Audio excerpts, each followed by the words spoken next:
Hello hi అండి, ఎలా ఉన్నారు? బాగున్నారా? Welcome to our channel Khairunisa blogs అండి. ఈరోజు రంజాన్ 6వ రోజు అనమాట.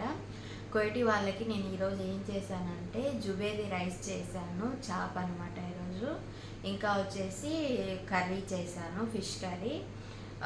నిన్నటి అన్నీ వేడి చేసి పెట్టానండి, ఎందుకంటే నాకు ఈరోజు హెల్త్ అస్సలు బాగాలేదు. అందువల్ల నేనైతే 2 రకాలు చేశాను, రైసు కర్రీ చేశాను.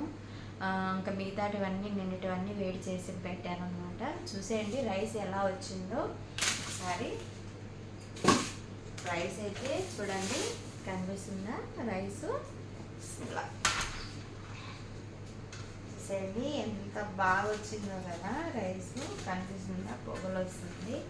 చూసేయండి జుబేది రైస్ అనమాట.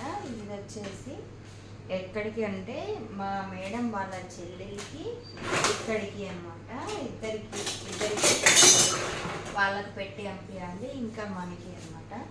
చూడండి చేప ఎంత బాగా వచ్చిందో, విరిగిపోకుండా వచ్చింది కదా, చాలా బాగా వచ్చేసింది. ఈ చేప అంటే కోయిటి వాళ్ళకి చాలా ఇష్టం అండి. జుబేది చేప చాలా బాగుంటుంది. దీన్ని చేసుకునే విధానం బాగుంటుందండి. కొందరు ఒక్కొక్కరు ఒక్కొక్కలాగా చేస్తారు. నేనైతే చేప రైస్ వచ్చేసి ఎల్లో రైస్ చేశాను. కొందరు వైట్ రైస్ కూడా చేస్తారు, వైట్ రైస్ లాగా చేసి పెడతారనమాట.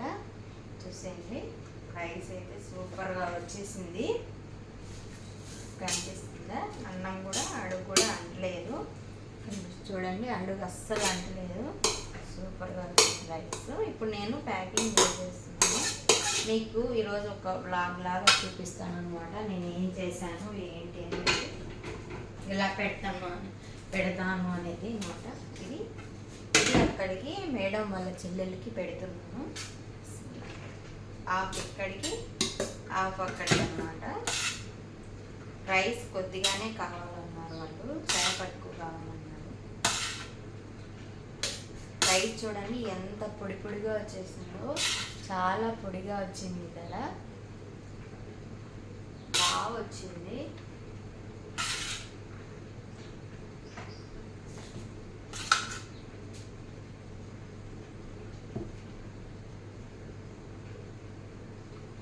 వాళ్ళకి నేను 3 చేపలు అయితే పెడతాను, ఎందుకంటే వాళ్ళు తక్కువ మెంబర్స్ అంటారు.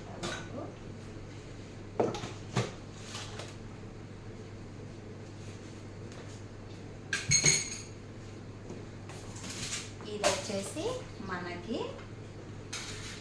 ఇక్కడికి ఇంట్లోకి నేను తిన్నాను ఈరోజు, ఎందుకంటే నాకు ఫీవర్గా ఉంది, అందువల్ల నేనైతే తిన్నాను లేదు ఈరోజు. మనకి మామిడికాయ పచ్చడి చేశాను కదా నిన్న, అదే ఉందన్నమాట. కాబట్టి ఈరోజు నేనైతే తినలేదు. చూడండి చాలా ఎలా పెట్టేస్తున్నాను.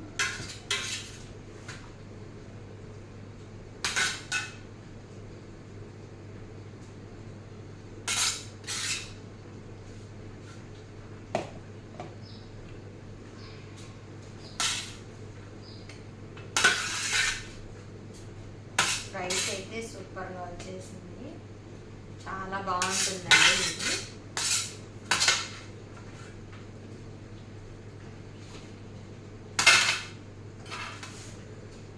చూడండి పెట్టేస్తాను.